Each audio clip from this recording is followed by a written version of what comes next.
네, 오늘도 험난한 시기를 견디고 있는 우리 K증시입니다. 오랜만에 맛보는 전강후약 증시입니다. 자세히 한번 진단해보죠. 더 프리미어 강관우 대표 그리고 권미정 증시캐스터 나와 있습니다. 어서 오세요. 안녕하십니까. 안녕하세요. 안녕하세요. 이번 주 6천 도달 기대감은 여전히 있는데 오늘의 흐름이 좀 아쉽네요. 맞습니다. 조금 전에 코스피가 하락 전환하면서 0.11% 하락하고 있고요. 코스닥은 낙폭이 좀 더 크게 나타나고 있습니다. 에코프로 BM 그리고 삼천당 제약, 배터리와 바이오 할 것 없이 한시 지나서 상승폭을 굉장히 좀 축소, 낙폭을 좀 확대하면서 코스닥은 0.76% 하락하고 있습니다. 네.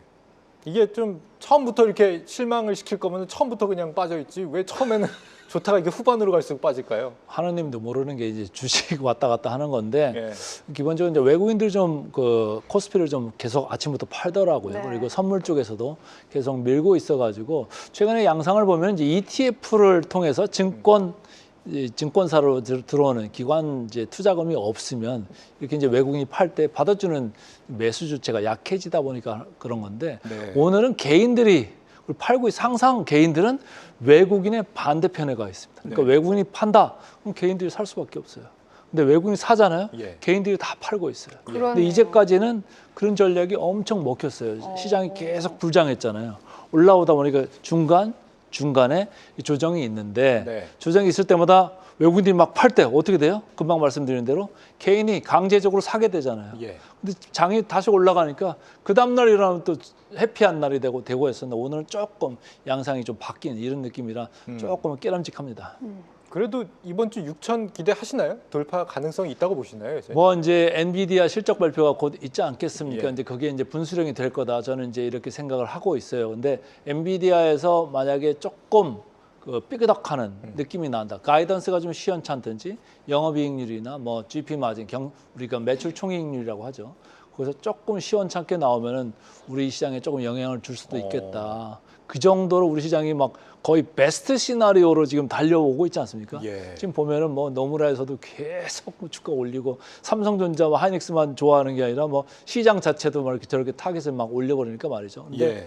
이게 베스트 시나리오로 근거해서 지금 가고 있었는데 그게 아니고 뭐 보통의 시나리오 정도로만 내려와도 시장은 조금 조정을 빌미를 이렇게 삼을 가능성이 크다 이렇게 보고 있습니다. 6,000포인트까지는 3%대 더 올라야 되거든요. 3% 정도 3% 남았나요? 남았습니다. 네. 그래서 한번 하지만, 보시죠. 예, 너무 또 장밋빛으로만 보는 것도 좋지 않다라는 말씀을 주시는 것 같은데 일단 ETF로 우리 개인들이 들어오고 있다라는 것을 어떻게 봐야 되느냐고 했을 때는 수급이 좀 그만큼 하방을 좀 탄탄하게 지지해 주는 것 같다라는 느낌을 받게 되거든요. 만약에 ETF로 지금 투자한 거 뭐 단기간에 팔 계획이 있어요? 어때요?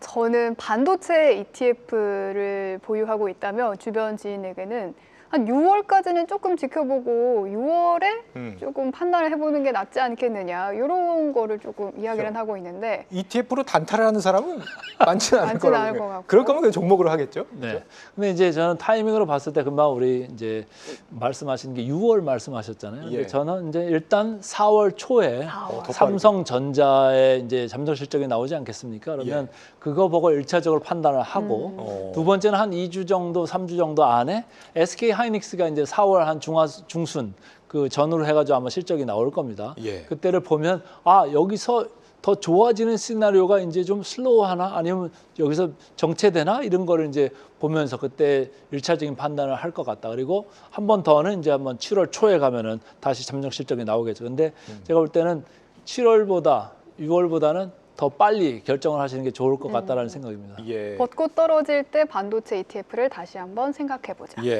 네. 다시 한번 생각해 보자. 지난번에 나오셨을 때도 대표님께서 우산을 좀 준비해둬라 이런 말씀을 주셨지 않습니까? 같은 그 인식을 지금도 갖고 계시는 상황인 걸로 보이네요. 저는 이런 거죠. 종목 그리고 테마 있으면 집중을 할 때는 집중을 하고 지금은 주식 수를 벌릴 때가 아니다. 주식판을 벌릴 때가 아니고 우리 포트폴리오를 축소할 때다. 네. 많이 올라온 거 격까지 다 쳐내고 예. 진짜 핵심으로 가져갈 주력 업종, 주력 테마만 남겨놓고는 다 차익 실현을 해가는 게 어떻겠느냐. 예. 주식이 많이 올랐지 않습니까? 그렇습니다. 시장이 많이 오르면 어떻게 되지? 물이 들어오잖아요. 물이 들어오면 모든 배가 뜹니다.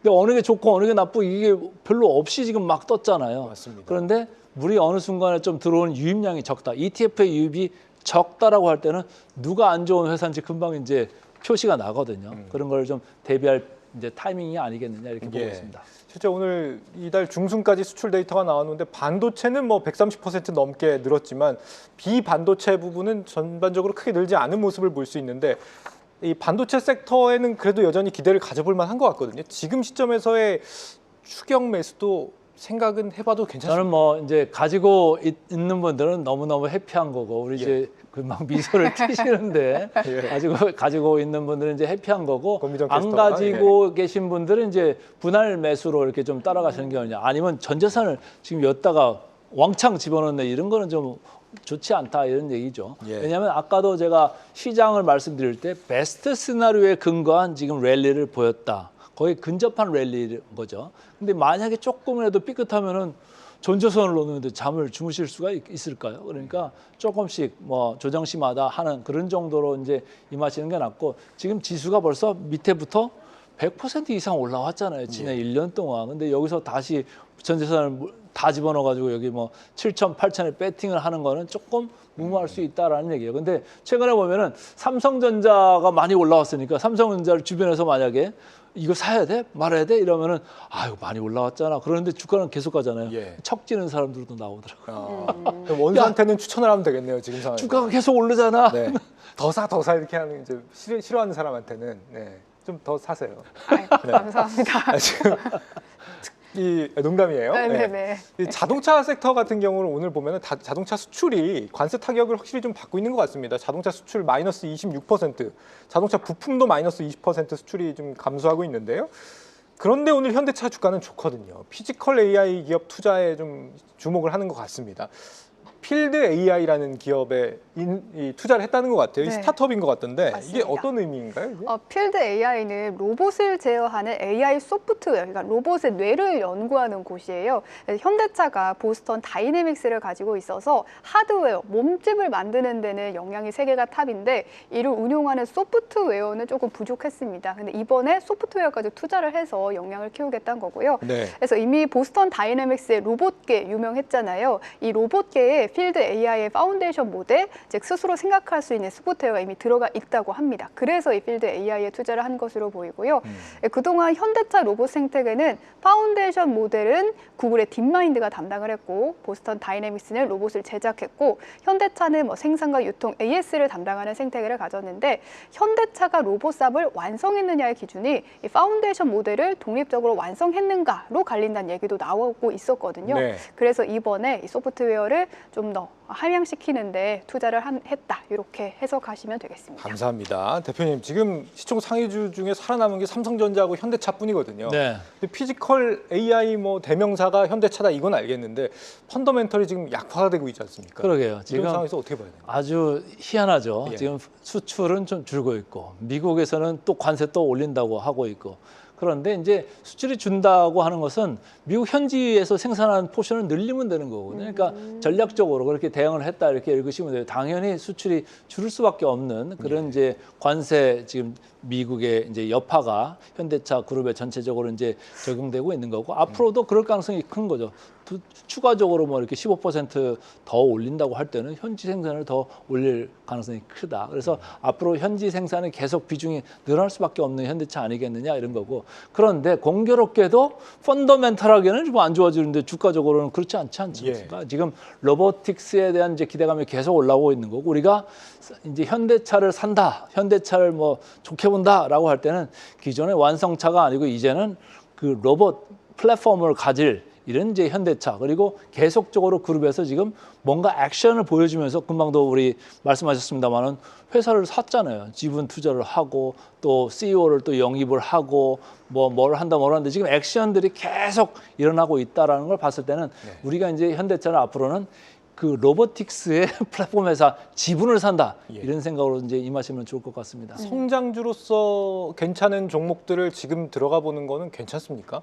성장주도 이제 나름인데요. 예. 항상 밸류에이션하고 견줘봐야 되죠. 성장만 할 것 같다라고 하면 모든 게 다 이렇게 좋아지는 보이는 때가 이제 이렇게 지금 같은 불장인데 네. 성장주라는 게 기대 내러티브는 좋은데 가다 보면은 돈이 안 되는 성장주들이 꽤 많지 않습니까? 우리가 역사적으로 그런 걸 상당히 많이 겪었고 2차 전지 또한 예전에 그런 이제 범주에 들었던 이제 회사입니다. 근데 맞습니다. 상당히 고생했던 분들이 많잖아요. 그러니까 예. 과연 이 성장주라고 하는 영역에 있는 이 종목, 이 테마가 진짜로 돈이 2, 3년 안에 될 것인가를 꼭 봐야 된다 이런 생각을 하는 거죠. 근데 이게 그게 아니고 계속 말로만 얘기되고 뭐 숫자는 안 보여주고 그러면 어느 순간에 미국 뭐 주가 이렇게 밀리듯이 그런 이제 사이클로 들어갈 수가 있다. 그건 항상 우리가 관리를 해야 될 것 같습니다. 네, 감사합니다. 오늘 이제 트럼프 상호 관세 15% 뭐 이걸 글로벌 관세라는 형태로 이제 다시 매긴다라고 하지만은 뭐 기존에 냈던 관세는 환급을 받을 수 있는 걸로 보이거든요. 그래서 국내 기업 한 6천여 곳 정도가 환급 대상이다. 이게 오늘 화장품 식품주들의 강세로도 좀 이어진 것 같아요. 네, 맞습니다. 근데 전체로 보면 그렇게 많지는 않아요. 그래요? 60% 정도, 25% 정도밖에 안 된다고 하더라고요. 그래서 환급이 쉽진 않을 것으로 보이는데 우선 환급이 되려면 첫 번째로 관세 자격이 있어야 되고요. 두 번째는 실제 관세 환급 절차가 진행돼야 되는데 둘 다 쉽지 않을 거라고 보입니다. 만약에 한국 수출 기업이 가격 인하를 통해서 관세를 간접적으로 부담했더라도 만약에 미국 수입업자가 세금을 냈다면 환급 청구권은 미국 기업에게 있고요. 한국 수출 기업이 관세를 직접 부담한 경우는 25%밖에 안 된다고 해요. 원래 24,000여 개 기업이 미국에 수출을 했는데 그래서 6,000여 곳밖에 되지 않아서 환급 자격이 되는 기업도 그렇게 많지는 않고요. 그리고 무엇보다 트럼프 대통령이 관세를 쉽게 환급해 줄 것 같지가 않습니다. 트럼프 대통령이 우리가 한 5년 동안 소송을 통해서 이걸 다루겠다 이야기를 했거든요. 지금 트럼프 대통령 임기가 3년밖에 안 남았는데 네. 뭐 대통령 한 번 더 하겠다는 뜻인지 어쨌든 쉽지 않아 보입니다. 그래서 어쨌든 트럼프 대통령이 모든 국가에 15%의 관세를 일괄 적용하기로 했는데 산업별로는 희비가 좀 갈릴 것으로 보입니다. 간단하게 살펴보면요. 우선 배터리와 태양광은 좀 안 좋습니다. 중국이 원래 25% 관세였는데 이번에 15%로 적용이 되면서 배터리와 태양광 모듈 관세가 낮아졌거든요. 중국 배터리와 태양광 패널이 워낙 싸다 보니까 시장 파급력이 있을 수 있다 얘기 나오고요. 반면에 좀 좋은 쪽은 가전업체인데요. 삼성전자와 LG전자 등의 스마트폰, TV 같은 가전 공장이 인도와 베트남에서 생산이 되는데 여기는 또 관세가 낮아졌습니다. 그래서 오늘 LG전자가 가는군요. 맞습니다. 그런 영향이고요. 반면에 자동차와 반도체, 철강 같은 경우는 원래도 품목 관세에 따라서 관세가 매겨졌기 때문에 요거는 이번 결과로는 좀 따로 봐야 된다. 이런 네. 분석이 나오고 있습니다. 지금 관세 떼갈 때는 재빠르게 떼가고 이제 돌려줄 때는 5년씩이나 소송을 해야 된다니 참 안타까운 상황인데 이 주력 수출주들 이번 관세 변화에 따라서 좀 어떤 영향 예상하세요? 저는 뭐 반도체 쪽은 뭐 그렇게 큰 영향은 없을 거다라는 생각이고 이제 임팩트가 있는데 아무래도 자동차 아까 언급한 그렇지만은 이제 현지 생산 비중을 계속 높이는 쪽으로 중장기적으로 이제 전략을 이제 수행할 거기 때문에 점차적으로 그 이제 뭐라 그럴까 관세 부담은 좀 약해지지 않겠느냐 이런 생각이고 아까 뭐 우리 화장품 얘기했습니다만은 K 화장품 같은 경우는 뭐 관세 그런 게 있어도 뭐 워낙 그 수요가 좋다 보니까 가격 정가 능력도 있고 아니면 뭐 이렇게 물량을 많이 내면서 그 효과를 좀 저감시킬 수 있다. 그런 점에서는 좀 괜찮은 것 같습니다. 그래서 제가 볼 때는 그 좀 면면을 봐야 되는데 특히 최근에 또 우리가 잘 보는 게 전력기기 이런 쪽을 보고 있지 않습니까? 맞습니다. 오늘도 보니까 전력기기 이쪽이 주가가 너무너무 강한 것 같아요. 효성, 중공업, 뭐 HD, 현대일렉트릭 해가지고 이런 데는 지금 줄 서가지고 기다리고 있잖아요. 지금 뭔가 이렇게 뭐 오더를 내도 3년이고 5년이고 지금 이게 레깅 시간이 상당히 길고 없어서 지금 못 팔고 있는 이런 거기 때문에 관세를 올린다고 해도 그 충분히 시장에서 다 흡수할 수 있다 이런 생각을 하고 있습니다. 그래서 좀 자동차 쪽 그러니까 이런 뭐 주변 다른 이제 업계 그런 데만 좀 치명타가 있지 않겠느냐. 다만 현지 생산 비중을 높이면 좀 많이 흡수할 수 있을 거다 이런 생각입니다. 예. 네, 그래가지고 오늘 증권사에서도 변압기와 전력기기 쪽은 여파가 제한적일 거라는 의견을 직접 내기도 했거든요. 뭐 효성중공업이나 HD현대 일렉트릭 같은 경우는 미국의 공장을 가지고 있기도 하고요. 또 HD현대 일렉트릭은 지난 4분기에도 관세로 한 30억밖에 안 냈어요. 그쪽에서 부담을 해줘서 그래서 이런 이유 때문에 또 최태원 회장이 또 전력 중요성 또다시 언급을 했잖아요. 그래서 오늘 전력기기 관련주들이 굉장히 강세입니다. 반도체는 주말 사이에 하이닉스를 좀 주목하는 움직임이 나오는 것 같습니다. 최태원 회장 영업이익 1,000억 달러 넘을 수 있다 이런 언급을 했는데 1,000억 달러면 145조 원 영업이익이잖아요. 네. 네. 근데 증권가에서는 이미 140조로 말했었어요. 아, 그래요? 지난해 말이랑 올해 초에 KB증권이랑 신한투자증권에서 이미 한 143조 요 정도를 말했어가지고 좀 말을 했고요. 회장님보다도 더 좋게 보고 있었다는 거구나. 네, 네. 이미 좀 좋게 봤었고요. 근데 오늘 여러 증권사에서 회장님 좀 더 마음을 쓰시죠. 약간 이런 마인드로 오늘 한국투자증권이랑 NH투자증권 그리고 대신증권 세 곳에서 영업이익을 170조 원까지 이야기를 더 올렸어요? 하더라고요. 네, 네. 그래가지고 회장님보다 더 이 SK하이닉스를 좋게 보는 오늘 증권사표도 나왔습니다.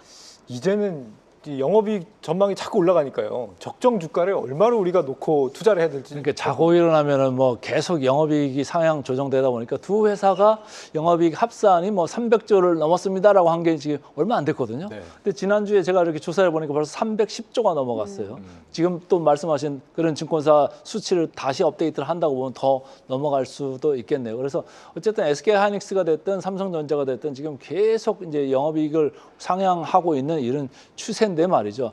근데 주가는 또 그렇지 않을 수도 있어요. 이게 올라갔다가 머물 거냐 아니면 다시 내려올 거냐 이게 따라 다른데 우리 최태원 회장도 얘기한 게 이게 우리가 뭐 이렇게 작년 12월 다르고 1월 다르고 지금 2월 다르는 수치를 이렇게 제시를 하면서 뭐라고 그랬죠?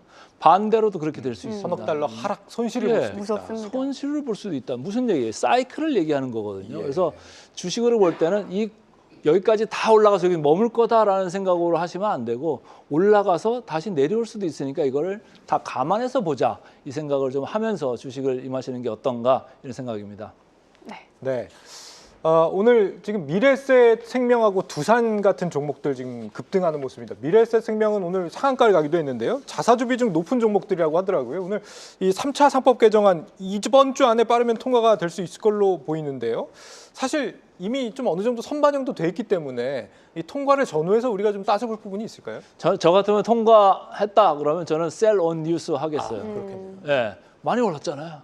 예, 그래서 미리미리 들어가신 분들은 이제 제가 복을 받아서 이렇게 박수를 쳐드리고 싶은데 네. 그 뉴스가 나온 다음에 늦게 참전하는 거는 좀 적절치 않다 이런 생각을 할 정도로 최근에 좀 강하게 오른 측면이 좀 있습니다. 예. 지금 뭐 금융 세 가지 섹터 가운데에서는 보험주가 제일 적게 올랐다고 하던데 증권주는 또 뭐 100% 넘게 올라가지고 너무 부담스럽고 근데 NH투자증권에서는 보험주는 실질적인 실적의 진전 없이는 지금 너무 과대평가된 것 같다 이렇게 얘기를 하거든요. 그러니까 뭐 자사주 소각 관련되는 이제 이런 회사들이 이제 치고 올라가니까 다 같이 올라가는 이런 좀 느낌이 있는 것 같으니까 펀더멘탈이 크게 좋아지지 않는 이런 환경에서 거기에 너무 올라갔다는 거는 정당화가 안 된다는 그런 이제 얘기를 리포트에 쓴 건데 예. 고금리 환경이 뭐 보험주에 일단 좋은 느낌은 좀 있어요. 금리가 지금 안 떨어지고 있는 이런 환경. 그리고 최근에 이제 시장이 좋다 보니까 변액보험 이 시장이 좋지 않습니까? 이제 보험사들이 그런 거 많이 하는데 변액보험 팔면서 또 수수료 수입이 많이 들어올 수 있는 건데 증권회사의 뭐 이렇게 거래 수수료 수입만큼은 뭐 아주 택도 없죠. 그 정도 수준이지 않겠느냐 이런 생각을 저도 개인적으로 하고 있어요. 그래서 예. 만약에 주가가 보험주가 추가적으로 강세를 간다 그러면 저 같으면은 부담스러운 차익 실현을 거다. 하는 쪽으로 이제 바꿀 것 같습니다. 감사합니다. 이번 자사주 소각 의무화 이슈가 통과되는 전후를 세론의 기회로 우리는 좀 생각해 볼 필요가 있을 것 같다는 말씀까지 들어보겠습니다. 더 프레미어 강관우 대표 그리고 권미정 캐스터였습니다. 잘 들었습니다. 고맙습니다. 감사합니다. 한국경제TV는 도약하는 한국 증시와 투자자 여러분을 응원합니다.